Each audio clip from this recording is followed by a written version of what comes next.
আমার পাড়া আমার সমাধানকে ঘিরে উত্তেজনা সৃষ্টি হয় সিউড়ি 1 নম্বর ব্লকের অন্তর্গত লম্বতপুর গ্রামে। হঠাৎ বিজেপি এবং তৃণমূলের কর্মীদের বাক বিতণ্ডা বাঁধে। বিজেপির কর্মী বলেন যে আমার পাড়া আমার সমাধান, সব জায়গায় বিডিও স্যার থাকেন, আজ বিডিও স্যার কেন এখানে এলেন না, সেই নিয়ে দুই পক্ষ তর্ক বিতর্ক সৃষ্টি হয়।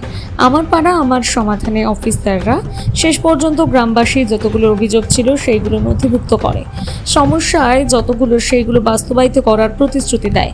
আজ মূলত বিষয়গুলো পানীয় জল ও লাইট অগ্নিতালা লম্বতপুরের যে সাইটটি রয়েছে সেটি আবর্জনাতে ভরে গেছে, সেটি পরিষ্কার করার জন্য আবেদন জানায় গ্রামবাসীরা।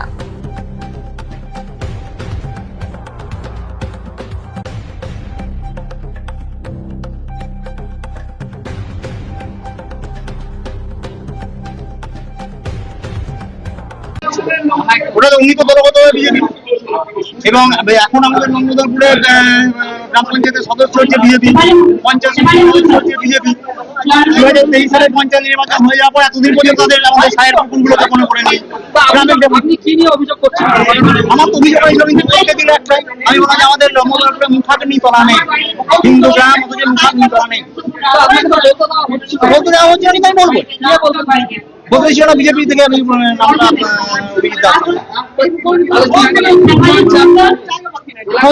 হতে পারে উন্নয়ন জন্য কেন বিরোধিতা করবেন উনি?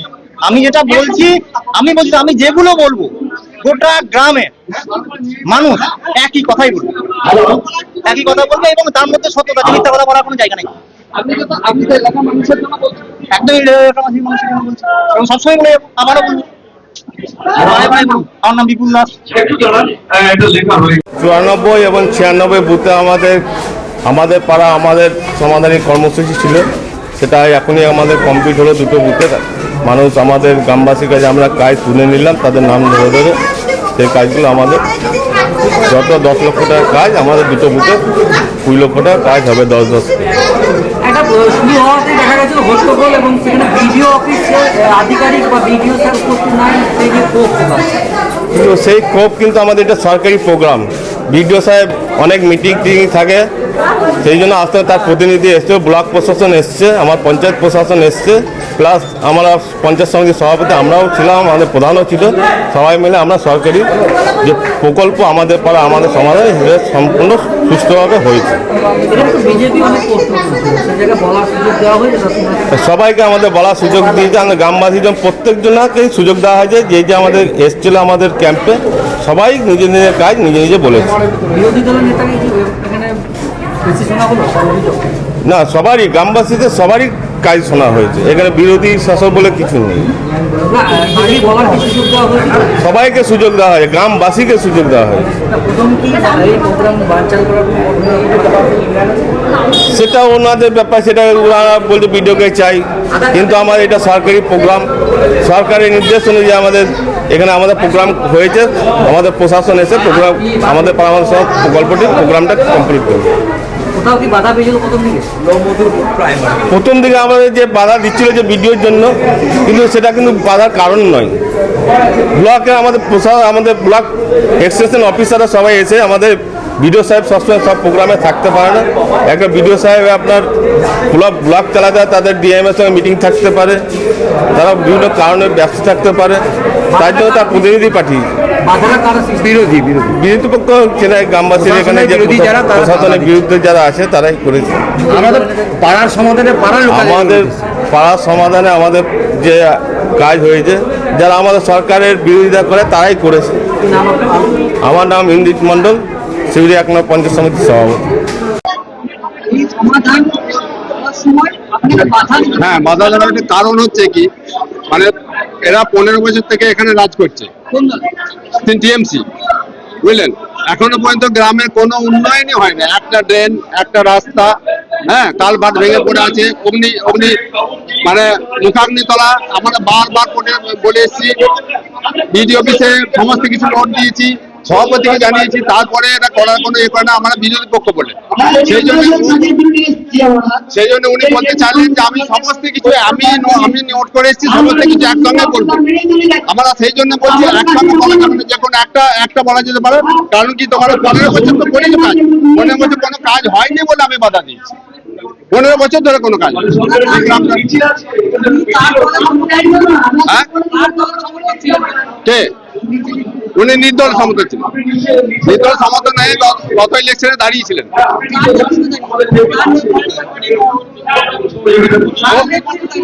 নেতৃত্ব টিএমসি নেতৃত্ব ওরা আলাদা করে দাঁড় করিয়ে দিয়েছিল। হ্যাঁ,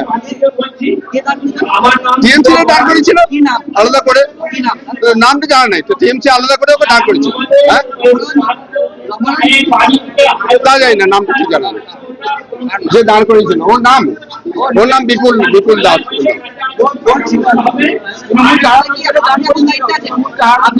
আমি দায়িত্ব আছি।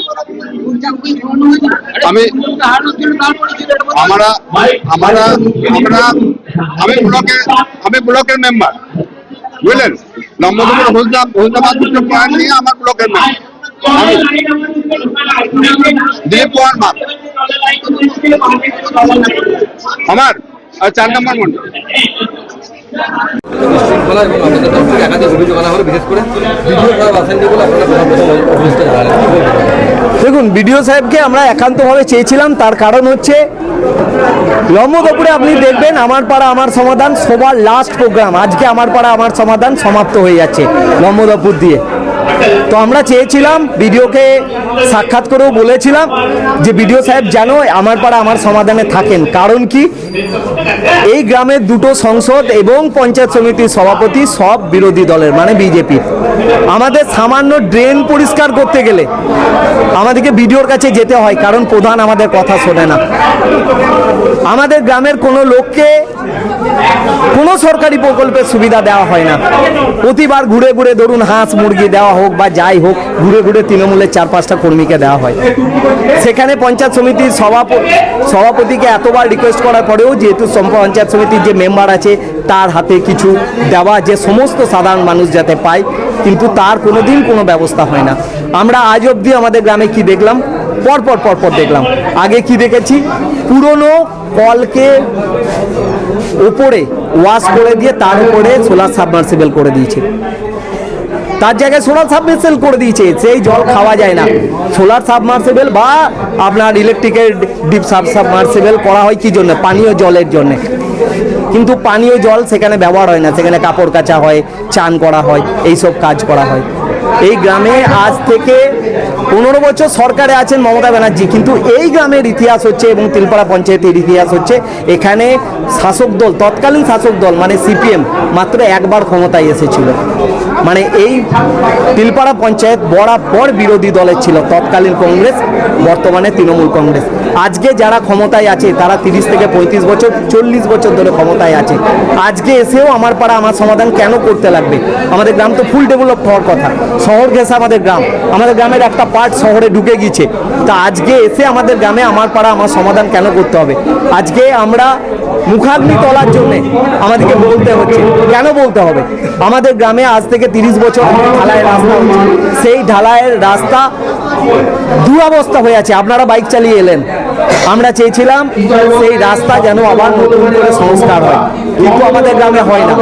আমাদের গ্রামে কোনো সরকারি প্রকল্পের কাজ হয় না, যেটুকুনি কাজ হয় কেন্দ্রীয় সরকারের প্রকল্প, সেখান থেকেও কোনো কাজ হয় না। আজকে আমার পাড়া আমার সমাধান করে এরা নাটক করতে এসছে, এই করবো ওই করবো, ঠিক আছে। ভিডিও সাহেবকে মঞ্চে দেখা গেছে, কিন্তু এখানে উনি আসেন। এখানে কেন আসবেন না? এখানে উনি ভালো করে জানেন, এখানে এলে ওনাকে উত্তর দিতে হবে। এটা বিজেপির ব্লক প্রেসিডেন্টের নিজের গ্রাম, নিজের মানে পাড়া, নিজের বুথ। এখানে পঞ্চায়েত সমিতির সদস্যও বিজেপির, এখানে গ্রাম পঞ্চায়েতের দুটো সংসদও বিজেপির। এখানে আপনি দেখুন এমএলএ সাহেব প্রতিটি জায়গায় যান, এমএলএ সাহেব পর্যন্ত আসেননি, কারণ এমএলএ সাহেব জবাব দিতে পারবেন না। এমএলএ সাহেব জবাব দিতে পারবেন না, কারণ এমএলএ সাহেবরাও এখানে ওনার, আজকে উনি এমএলএ, ওনার আগে যে অশোক চ্যাটার্জি যিনি এমএলএ ছিলেন তৃণমূলের, তাকে তো লম্বদপুরবাসী চেনেও না তাকে। আজকে আপনি দেখুন এই বৈঠক বয়কট করলেন, এমএলএ সাহেব বয়কট করলেন, এই বৈঠক বয়কট করলেন আপনার বিডিও সাহেব। কারণ কি? কারণ এটা বিরোধী দলের জায়গা, এখানে এরা চাইবে, এখানে কাজ হয় না, এখানে এরা চাইবে। তো যেখানে মানুষের চাহিদা আছে সেখানে মানুষের কথা না শোনা, যেমন মমতা ব্যানার্জি করছেন, সেরকমই এরকম হয়ে যাচ্ছে।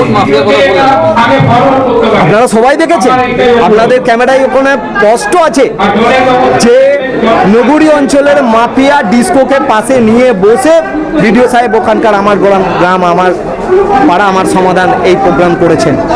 আমরা প্রতিবাদ জানিয়েছিলাম, বিডিও সাহেবের ক্ষমতা নাই সেই প্রতিবাদের কোনো সুরাহা করার। এই সরকার হচ্ছে মাফিয়াদের সরকার, এই সরকার হচ্ছে দুর্নীতিবাজদের সরকার, এই সরকার হচ্ছে চাকরিচোর সরকার। আজকে নারী সুরক্ষা বলে কিছু নাই। আপনারা দেখছেন প্রতিটি জায়গাতে, রাজ্যের প্রতিটি জায়গাতে কি হচ্ছে, কি চলছে। আপনার নাম? অভিজিৎ দাস। আপনি দলের সঙ্গে যুক্ত আছেন? হ্যাঁ, আমি বিজেপির ব্লক প্রেসিডেন্ট।